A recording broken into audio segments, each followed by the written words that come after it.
Olá, graça e paz a todos vocês. Hoje estamos adentrando aqui a mais uma aula de hermenêutica bíblica, focando aqui nas questões introdutórias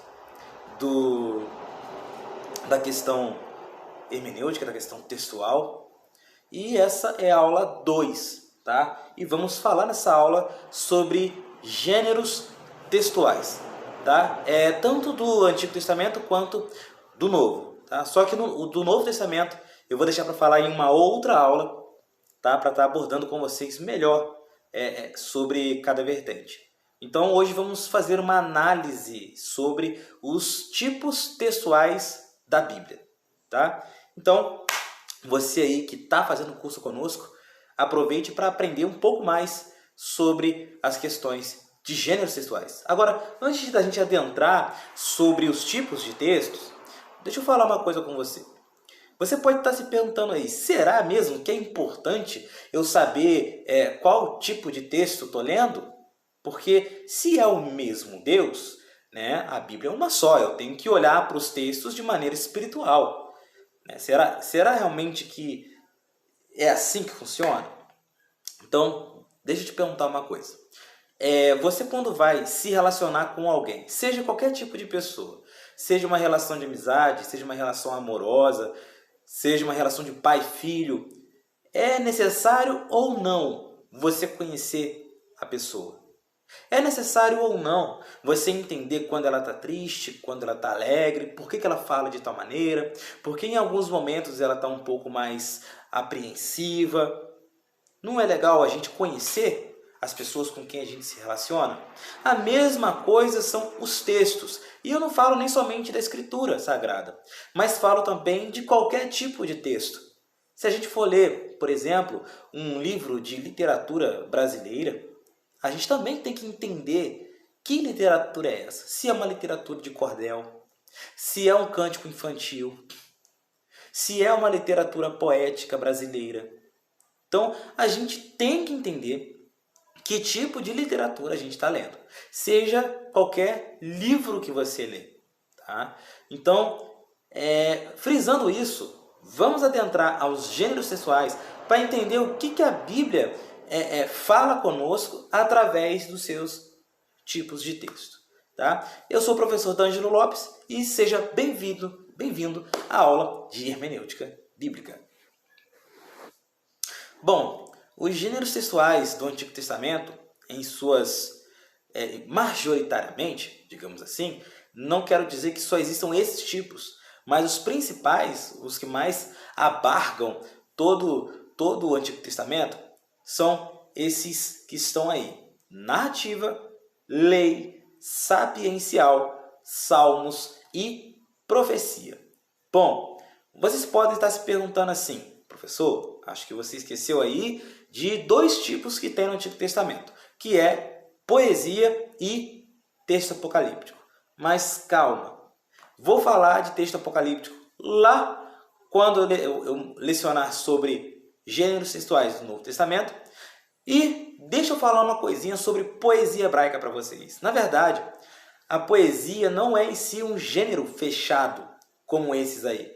A poesia é um tipo de linguagem, tá? Ou seja, podemos encontrar poesia, por exemplo, nos textos sapienciais, nos salmos, nos textos proféticos, tá? Até mesmo algumas narrativas fazem uso de poesia para estar expondo o seu diálogo, a sua trama, né? Então, a poesia é uma abordagem linguística que vai estar falando ali inserido no gênero, tá? Por isso que eu não coloquei poesia. Mas, se você já aprendeu assim, saiba que o texto poético e o texto sapiencial, eles se conectam muito. Algumas pessoas chamam o texto sapiencial de texto poético, mas não estou aqui para restringir essas pessoas a isso. Então, deixa eu continuar com vocês explicando esses tipos textuais. Bom, do Novo Testamento, vamos encontrar também narrativa, claro que com uma outra abordagem totalmente mais, digamos assim, mais direta, focada com um desfecho mais concreto e conclusivo, né? Vamos ver o uso de parábolas aí, né? Que é um método didático para ensinar pessoas sobre um determinado evento. Geralmente as parábolas ensinam sobre o reino dos céus. As epístolas, que são cartas, né? É a mesma coisa, que são cartas direcionadas às igrejas, que têm as suas particularidades doutrinárias. E, é claro, o Apocalipse, que é a revelação. Tá? Então, entendendo, o Novo Testamento ele se divide em evangelhos, né? Livro histórico, que o único livro histórico é Atos, epístolas e revelação, que é o texto de Apocalipse. Tá? Então, vamos continuar aqui para a gente entender melhor essas questões. Eu não poderia começar por outro que não fosse esse. Tá? Estamos falando aqui da narrativa veterotestamentária. Tá? Porque vamos falar nessa aulinha aqui, somente dos gêneros do Antigo Testamento. E eu comecei com a narrativa porque Gênesis é uma narrativa, né?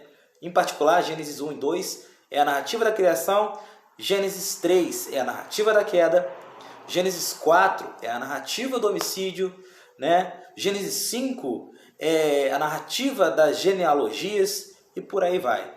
Cada narrativa com as suas peculiaridades, mas toda narrativa tem essa particularidade aí, com início, clímax e desfecho final, tá? Ou início, meio, fim.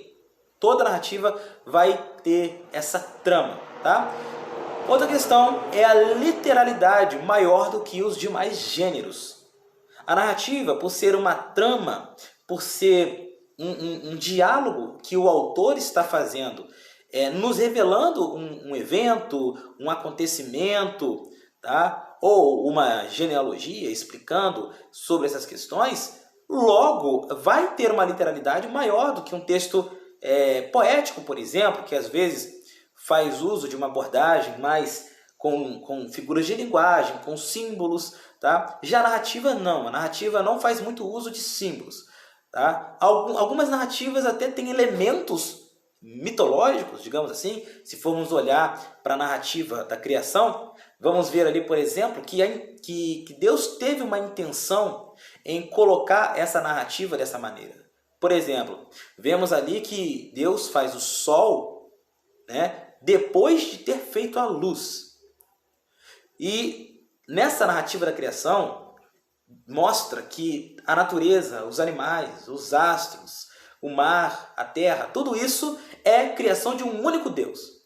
E se formos olhar a mitologia ao qual os hebreus passou 400 anos aprendendo, escutando, convivendo, vamos ver que nessa mitologia os animais eram deuses, a terra era uma deusa, o sol era um deus, Deus Ra, a lua era uma deusa. Então, qual é a intenção da narrativa de Gênesis capítulo 1? É mostrar a soberania de Deus perante tudo aquilo que achavam que era soberano. Então, a natureza não é um Deus, a terra não é um Deus, o sol não é um Deus. Tudo isso é criação, está debaixo do escabelo dos pés do único Criador, que é Yahvé. Então, vemos que a narrativa tem esse princípio. Se formos ver ali o versículo 1, Bereshit bara Elohim et hashamayim ve'et haaretz, né? No princípio criou Deus os céus e a terra. Vamos ver que já inicia a trama mostrando a soberania de um Deus e falando que ele é o autor de toda a questão do cosmos. Deus é o criador do cosmos. Logo no versículo 1 já nos deixa claro isso. Com o desfecho da trama, vamos ver que todas as coisas que vemos, ouvimos, sentimos, até mesmo coisas que são fora do nosso alcance, o universo de maneira geral, foi criado por um único Deus. E o desfecho final dessa narrativa é mostrar a coroa da criação de Deus, que é aquele que vai levar a cultura desse reino, né, para outros povos, que vai multiplicar a terra, que vai mostrar, revelar o caráter de Deus com o passar do tempo, que é o homem. Apesar da queda, o homem sempre foi um instrumento de Deus para estar trazendo a sua manifestação, o seu poder, a sua graça, o seu favor, né? Tanto ali no início dos patriarcas, indo para os reis, os juízes, os profetas, Deus sempre se manifestou através dos homens. Então, muito interessante vermos essa trama e entendermos como a narrativa se conclui. Tá? Vemos também uma trama mais aparente, tá? Vemos que a história é mais simples de entender, porque não faz uso de muitos símbolos, e o contexto e contextos mais concretos. Tá? Nós podemos entender melhor sobre o autor, sobre o que estava acontecendo, sobre as práticas daquele período, sobre a cultura daquele período, na narrativa, porque a narrativa ela é conclusiva, ela é mais concreta, ela não é tão abstrata quanto um texto simbólico, como um texto de Daniel 7, por exemplo, Daniel 12.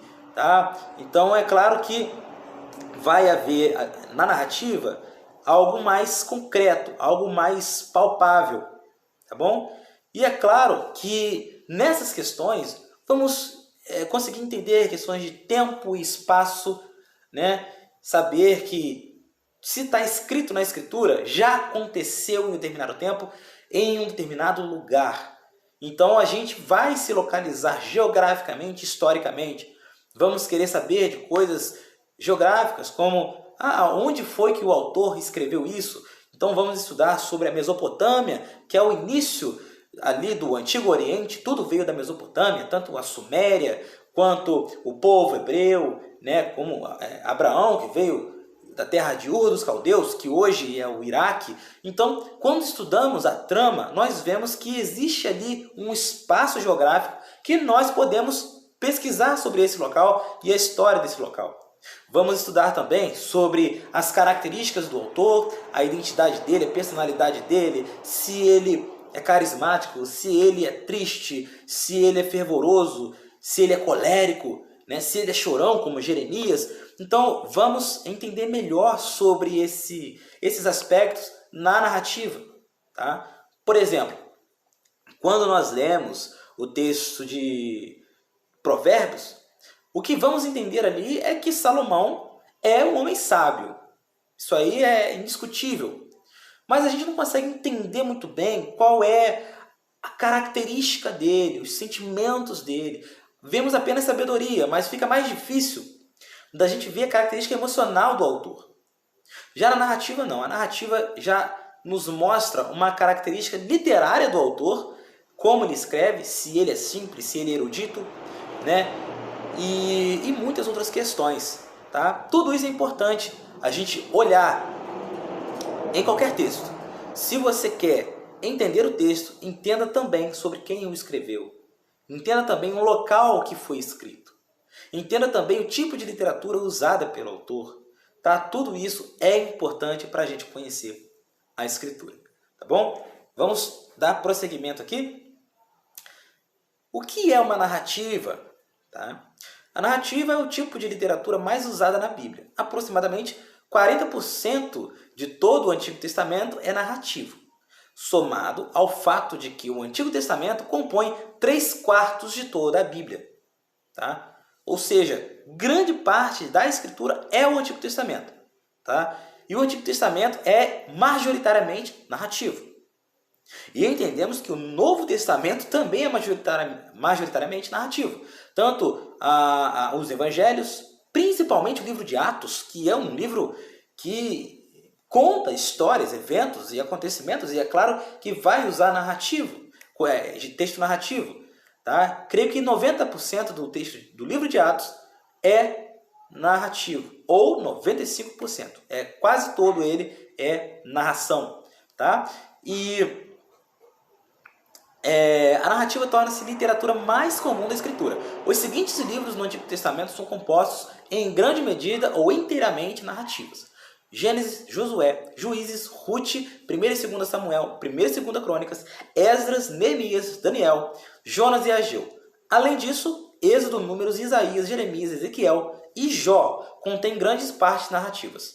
No Novo Testamento, a maior parte dos evangelhos e quase a totalidade de Atos também são narrativas. Então, temos que entender muito sobre esse gênero para entender melhor grande parte da Bíblia. Se você se tornar um perito em narrativa, entenda que 60% ou 70% do texto bíblico você vai tirar de letra, tá bom? Então vamos aqui a um exemplo. Eu vou ler com vocês para vocês entenderem o desfecho dessa trama. Vamos lá, Gênesis 3 aqui é a narrativa da queda. Tá? Ora, a serpente era o mais astuto de todos os animais selvagens que o Senhor Deus tinha feito. E ela perguntou à mulher, foi isto mesmo que Deus disse? Não comam de nenhum fruto das árvores do jardim? Respondeu a mulher, a serpente, podemos comer do fruto das árvores do jardim. Mas Deus disse, não comam do fruto da árvore que está no meio do jardim, nem toquem nele, do contrário vocês morrerão. Disse a serpente à mulher, certamente não morrerão.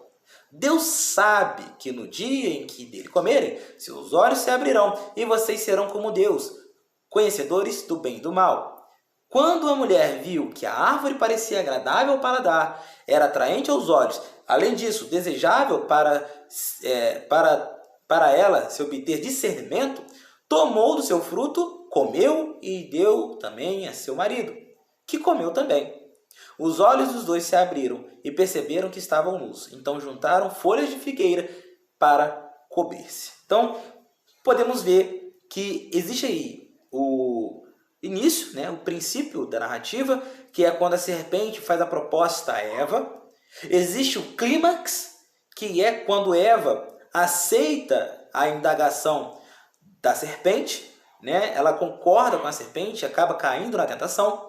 E o desfecho final, que é a consequência desse ato. Então, se continuarmos a leitura nos outros versículos, vamos ver que Deus vem para conversar com eles, né? Eles não se arrependem e Deus acaba trazendo consequências tanto a eles quanto a todas as gerações. Porque Adão e Eva, Adão era representante da humanidade. Tá? Então, se algo aconteceu com ele, logo toda a humanidade também sofrerá as consequências dessa mancha. Tá ok? Então, essa é uma narrativa com início, clímax e desfecho final. Espero que vocês tenham entendido para a gente estar continuando aqui nosso estudo. Tá? Agora vamos entender aqui sobre o gênero lei. Tá? O gênero lei.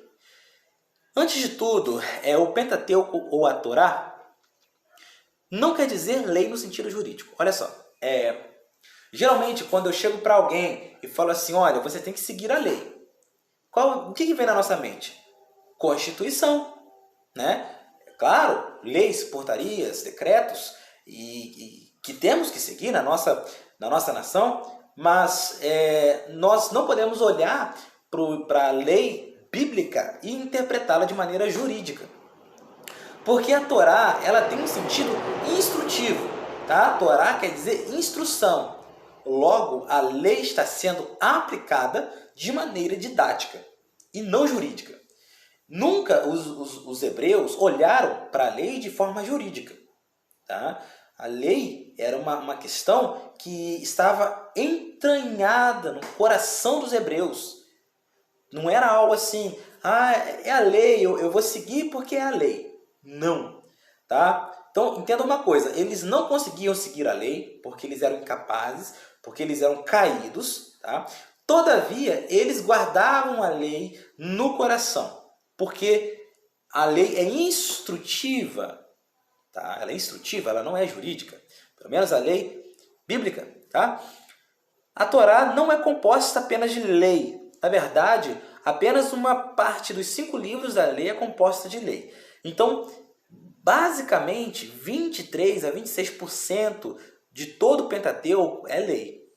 Tá? Como, por exemplo, Êxodo 20, algumas passagens de Levítico, Deuteronômio também, que traz novamente a questão do decálogo. tá? Mas no seu sentido geral, usa-se outros gêneros dentro da Torá. Que, por exemplo, narrativas, cânticos, por exemplo, como o cântico de Miriam, né? Ao sair, ao passar pelo mar, né? Profecia, como profecias messiânicas contidas também na Torá e outros tipos. Então, o que é importante a gente saber aqui? A gente não pode interpretar, da mesma forma que a gente interpreta a lei, os textos narrativos inseridos no livro da lei. Então, olha só, até mesmo Jesus, ao se referir aos livros de Moisés, ele chama de livros da lei. Mas isso não quer dizer que toda a Torá é lei, tá? Geralmente os judeus, eles sempre dividem a Bíblia em lei e profetas. Jesus mesmo falava isso. Não tens lido as leis e os profetas? Isso aconteceu para que se cumprisse o que estava escrito na lei e nos profetas. Então, sempre no Novo Testamento, Paulo, Pedro, Jesus falavam da lei e dos profetas, tá? Mas isso para que entendêssemos que é assim que os judeus pensavam, tá? Então, para os judeus, na Bíblia judaica, os livros históricos também são considerados livros proféticos, tá? Então, a divisão judaica é diferente. O livro de Daniel, por exemplo, não é um livro profético para eles, tá? Porque não traz uma questão ali, uma particularidade profética, tá? A literatura já aborda uma outra questão. Para ele, Mardoqueu, por exemplo, né, lá de Esther, é um profeta, né? Então, a visão deles é diferente quanto a isso. Então, só para vocês entenderem essa questão. E também tem a questão tríplice da lei. O que é o aspecto tríplice da lei? São as três formas de olharmos para a lei e entendermos a lei de maneira teológica. Por que a lei ela deve ser vista de maneira teológica? Até mesmo a lei moral, a lei cerimonial e a lei civil. A lei moral, ela ainda está vigente hoje, tá? A gente não pode falar que a lei foi extinta, não. Muitos estão dizendo aí, não, Jesus veio para... a Bíblia diz que o fim da lei é Cristo. Quando a Bíblia diz isso, está querendo dizer que a finalidade da lei é Cristo. Tá? A finalidade da lei é apontar Cristo. Mas não está querendo dizer que Jesus veio para extinguir a lei. Tá? A lei moral ainda existe.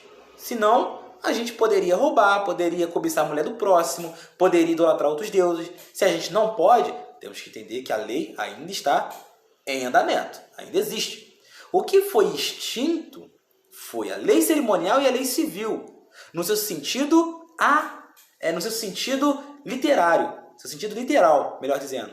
Porque a lei cerimonial e a lei civil, ela nos serve como, lá em Hebreus diz, Hebreus 8, como sombra das coisas que haviam de vir. Então, por exemplo, a circuncisão, os sacrifícios, os holocaustos, tudo isso que tinha nas cerimônias judaicas, nas festas judaicas, como o Pentecostes, a Páscoa, o Yom Kippur e outras questões mais, eram sombras de coisas vindouras, né? De um reino vindouro. Né? Tudo se cumpriu em Cristo. Todas essas coisas se cumpriram em Cristo. Tá? As leis civis já serviam para coisas rotineiras dos israelitas, como tratar um estrangeiro, como lidar com a sociedade israelita, já era uma coisa mais específica, tá bom? Então, essa é a forma que devemos interpretar e entender a lei, sabendo dessa triplicidade da lei e entendendo que a lei moral ainda deve ser seguida, tá? Ela não salva, mas ela ainda deve ser seguida. E a lei cerimonial a lei cerimonial é sombra, tá? Das coisas que vieram. Então a gente também pode aprender com as leis cerimoniais, como a festa do Pentecostes, também conhecida como festa das semanas, tá? Ou festa das colheitas. A gente também pode aprender com a guarda do sábado. Tá? A gente não guarda o sábado, mas a gente pode aprender com isso. Existe um fator didático ali. Tá ok? Então, é só para que a gente entenda que tudo isso era sombra. e não algo a ser feito ainda hoje. Tá? Só a lei moral que ainda é vigente. Então vamos ver um exemplo aqui de um texto de lei que é óbvio, um pedaço aí do Decálogo. Essa parte fala somente da questão, da questão teontológica, né? Que é direcionada a Deus, teontológica. Então falou Deus todas essas palavras dizendo: Eu sou o Senhor teu Deus, que te tirei da terra do Egito, da casa da servidão. Não terás outros deuses diante de mim. Não farás para ti imagem de escultura, nem alguma semelhança do que há em cima dos céus, nem embaixo da terra, nem nas águas debaixo da terra. Não te encurvarás a elas, nem as servirás, porque eu, Senhor teu Deus, sou Deus zeloso, que visito a iniquidade dos pais nos filhos, até a terceira e quarta geração daqueles que me odeiam. E faço misericórdia a milhares do que me amam e aos que guardam os meus mandamentos. Não tomará o nome do Senhor teu Deus em vão, porque o Senhor não terá por inocente que tomar o seu nome em vão. Então vemos que aí é uma questão teontológica, ou seja, voltado para as questões divinas. E vemos uma peculiaridade verbal aí, textual aí, que é a questão do imperativo. O que é um imperativo? É uma ordem. Então, a particularidade do gênero lei é a questão do imperativo. Esse texto ele não pode ser considerado um texto descritivo, mas sim um texto normativo. Qual a diferença desses dois? O texto descritivo, ele descreve uma situação, descreve um evento ou uma experiência que aconteceu, mas, todavia, não é uma norma geral. É apenas uma descrição. Já o texto normativo, independente da situação, ele é para ser exercido. Então, isso aí é um texto normativo. Existe imperativo aí. Tá? Então, essa é uma questão que devemos interpretar do gênero lei. Tudo que se refere à lei é um imperativo. Não farás, não terás, faça, não faça, siga, não siga, sempre vai ter uma ordenança, tá bom? Então, vamos continuar aqui. Sapiencial e Salmos, que são um dos gêneros textuais que eu mais gosto, tá? Os textos sapienciais querem dizer texto de sabedoria. É um termo latino, tá? Sapiens é um termo latino para sábio. O homo sapiens, né? Homem sábio. Então, o texto sapiencial é texto de sabedoria. Os livros sapienciais são Jó, Provérbios e Eclesiastes. Os textos sapienciais também são chamados de poéticos. Eu não chamo, tá? Para mim, na minha concepção de exegeta, a poesia está inserida no sapiencial. Não que ela seja, mas ela é parte do texto sapiencial.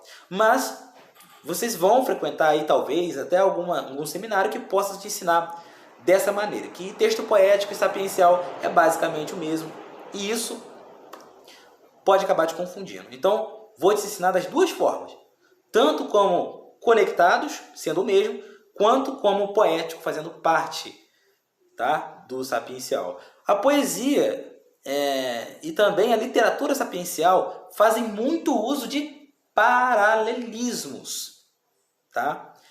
E eu vou mandar um artigo para vocês falando sobre esses paralelismos, tá? Porque se eu colocasse eles aqui nessa videoaula, eu teria que demorar mais tempo e tiraria o foco de vocês sobre os gêneros textuais, tá? Então, eu vou mandar um artigo para vocês e preciso que vocês estudem, porque na prova vai ter perguntas sobre paralelismo, tá? Estudem, que vai ser muito importante para vocês. Os salmos fazem uso de poesia. Como eu falei, a poesia está inserida também em outros tipos textuais. Todavia, ele tem algumas características peculiares. Tá? Nos salmos podemos encontrar alguns tipos diferentes de abordagem. Vejamos alguns. Salmo messiânico, que é um salmo que nas suas entrelinhas, né, fala de um Salvador vindouro, não de maneira patente, né, mas de maneira latente, ou seja, não de maneira clara, tá, mas de maneira mais reservada. Nós vemos ali uma promessa messiânica. Não é tão claro às vezes como um texto profético, como Isaías 53, por exemplo, que fala, né, verdadeiramente ele tomou sobre si nossas dores e nossas enfermidades, levou sobre si, e nós o reputamos por aflito, ferido de Deus e oprimido, mas ele foi transpassado pelas nossas transgressões e moído pelas nossas iniquidades. O castigo que nos traz a paz estava sobre ele, e pelas tuas pisaduras fomos sarados. Esse é o texto de Isaías 53, de verso 5 e 6.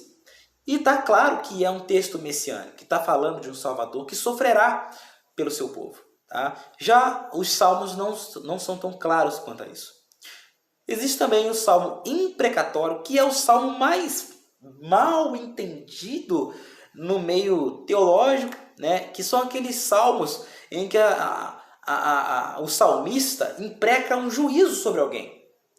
Em Salmo 139, por exemplo, Davi faz um salmo lindo, magnífico, belo, poético, e chega no final, ele fala: porque eu odeio os meus inimigos de fato, e quero que o Senhor derrame a sua ira sobre eles e também na sua descendência. Então Davi parece que está amaldiçoando alguém, né? E tem pessoas que veem esses salmos e acham que podem fazer também, porque interpretam mal.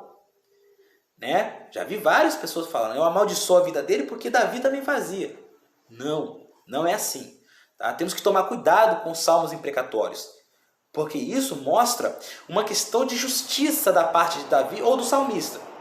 Então o que o salmista quer? Que Deus exerça, assim como Deus exerce a misericórdia, que Deus também exerça justiça. Né? E vemos lá em Mateus capítulo 5, Jesus falando: bem-aventurado aqueles que têm fome e sede de justiça. O salmista às vezes põe isso para fora. Deus, como você deixa o perverso vivo? Como você deixa o perverso vencer? Eu vejo o perverso vestindo riquezas, vivendo com regalias. Senhor, como pode isso? Derrame a sua ira sobre ele, porque é isso que os reis antigamente, os salmistas, eles queriam que Deus realmente, assim como exercia a misericórdia sobre os justos, que também exercesse a sua justiça sobre os perversos. Mas Deus, no Salmo 73, fala algo muito interessante. Mostra para o salmista o destino do ímpio e fala: tá vendo? Esse é o destino do ímpio. O caminho dele durante a vida pode ser lindo, mas o seu final será perverso. Então, os salmos imprecatórios têm essa peculiaridade. Tá? E também o lamento. Tá? Existem muitos salmos de lamento, falando da derrota, falando que até quando Israel vai ficar nessa situação. Né? Vemos isso também em textos proféticos, né? Óbvio, todos os textos proféticos, não somente Lamentações de Jeremias, mas também outros textos proféticos. Então, existem muitos textos de lamento inseridos aí em salmos. Tá? E é claro, o salmo de louvor ou salmo de exaltação a Deus. Tá? É nessas horas que nós vemos a doxologia, que é o estudo da adoração, é aquilo que o homem faz para render graças a Deus. É nesses salmos de louvor que vamos ver essa doxologia. Tá bom? Continuando, tipo de texto sapiencial, aqui é Jó 42, para mim, o melhor texto do Antigo Testamento, é o texto que eu mais gosto do Antigo Testamento, é esse.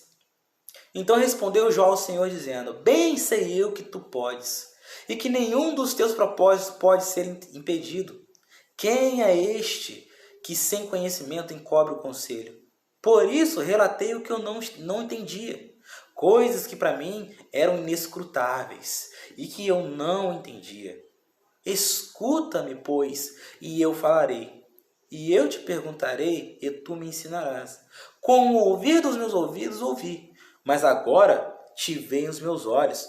Por isso me abomino e me arrependo no pó e na cinza. Então o que Jó quis falar aí? Antes eu te conhecia só de ouvir, hoje, através do meu sofrimento, através da minha agonia, Tu, Senhor, se revelou a mim. Olha que lindo, olha que texto lindo. É um texto que mostra que até mesmo diante do sofrimento, diante da teodiceia, a qual Deus coloca o homem, nós podemos ali aprender com aquilo e nos aproximar de Deus. Porque tudo, exatamente tudo, até as coisas ruins, acontece para um bem final. Né? Assim como diz Romanos capítulo 8, 26, todas as coisas cooperam para o bem daqueles que amam a Deus. Tá? Então, esse é um texto sapiencial e ele se define como sapiencial porque ele traz conhecimento. É claro que nós vamos ler um texto desse e nós vamos ver sabedoria nesse texto. Por exemplo, nos versículos anteriores, do capítulo 40 em diante, nós vemos Deus fazendo várias perguntas a Jó. Aonde estava você quando eu criei todas as coisas? Aonde você se encontrava quando eu estabeleci o firmamento? Aonde você se encontrava quando eu segurava com a palma das mãos todo o universo? Quando a terra levitava, sem nada estar sustentando ela? Aonde você estava quando eu criei todas as coisas? Então, Deus mostra para Jó que Deus vai trazer a saída, que Deus é a dependência final. Eu dependo somente de Deus. Ainda que eu esteja na sarjeta, a minha dependência vem dele, a saída vem dele, o resgate vem dele, a salvação vem dele, nada vem de mim. Então é muito importante aprendermos a entender o texto, para aprendermos a lidar melhor com o sofrimento também. Tá? Porque o sofrimento faz parte da vida do crente. Bom, continuando aqui, tipo de salmo. Esse é o salmo primeiro. Né? Salmo primeiro, creio que a maioria aqui sabe até de cabeça, né? Bem-aventurado o homem que não anda segundo o conselho dos ímpios, nem se detém no caminho dos pecadores, nem se assenta na roda dos escarnecedores, antes tem o seu prazer na lei do Senhor, e na sua lei medita dia e de noite. Pois será como a árvore plantada junto a ribeiro de águas, a qual dá o seu fruto a seu tempo, as suas folhas não cairão, e tudo quanto fizer prosperará. Não são assim os ímpios, mas são como a moinha que o vento espalha. Por isso, os ímpios não subsistirão no juízo, nem os pecadores na congregação dos justos, porque o Senhor conhece o caminho dos justos, porém o caminho dos ímpios perecerá. Tá? Então, aqui está um salmo para você. Aí também é um salmo de louvor, que fala do poder de Deus, e também um salmo que tem aí mesclado uma questão imprecatória, que é o salmista falando sobre o juízo em relação aos ímpios. Tá? Existe aí uma questão imprecatória também. Então, é importante frisarmos isso, e agora vamos partir para o último gênero que vamos estudar hoje. Profecia. Gênero que geralmente faz uso de figuras de linguagem. Tá? Então, as figuras de linguagem como hipérbole, que é exagero, como alegorias, como parábolas, que também tem no Antigo Testamento, como outras questões, sarcasmo, tem profetas que usam o sarcasmo, isso aí é comum, né? É muito usado nos textos proféticos. Tá? Normalmente abordam também coisas vindouras, né? Ou textos escatológicos, melhor dizendo. E essas coisas vindouras, gente, também pode ser coisas vindouras assim, em curto prazo, como por exemplo, tem profetas que profetizam coisas que só iam acontecer na época de Cristo, como Joel 2:28, por exemplo, quando fala sobre naqueles dias derramarei meu espírito sobre toda a carne, e os filhos profetizarão, os velhos terão visões e tal. Isso estava falando sobre o Pentecostes, a descida do Espírito Santo. Mas existem profetas que profetizam coisas de curto prazo, como por exemplo, Ezequiel profetizava sobre o exílio. Jeremias também falava sobre o exílio. Né? Daniel profetizava sobre a saída do exílio. Né? Então, existe essa questão de curto prazo também nas profecias. Fazem uso de profecias de juízo com dupla intenção. Para o povo de Israel era admoestativo, ou seja, era uma profecia para trazer o povo de Israel ao arrependimento. Essa é a intenção dos profetas, na sua maioria, trazer o povo ao arrependimento, tá? E também tinham o seu sentido instrutivo, que no caso é para nós. Então, o mesmo texto tem duas definições. A definição admoestativa, que é ensinar o povo a voltar aos caminhos de Deus, aos preceitos de Deus, sair daquela idolatria daquele tempo, parar de seguir o paganismo daquela época, né? Parar de levar os sacrifícios de qualquer maneira, tá? E levar os sacrifícios de maneira correta, entender que os sacrifícios não têm tanto valor quanto a obediência, como o próprio Samuel falava, obediência que era o nosso sacrifício. Então existia uma questão ali admoestativa.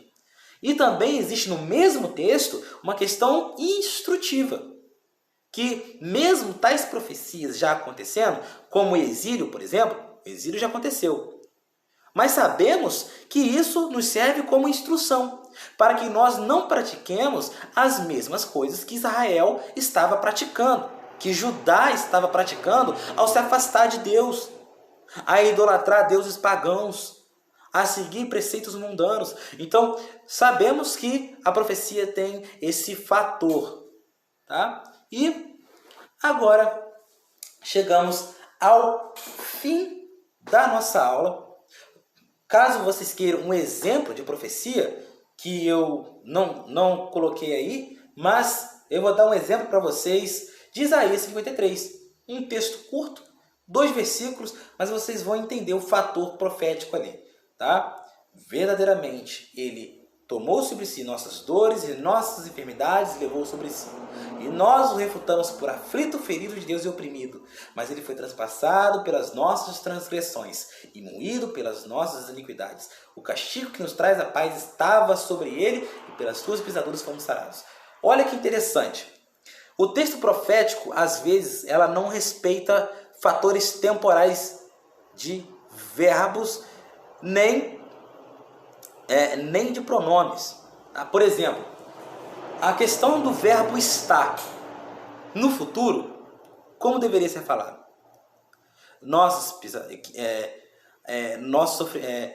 Pelas suas pisaduras fomos sarados, né? Fomos sarados verdadeiramente tomou sobre si nossas dores e nossas enfermidades levou sobre si. E nós o reputamos por aflito, ferido de Deus e oprimido.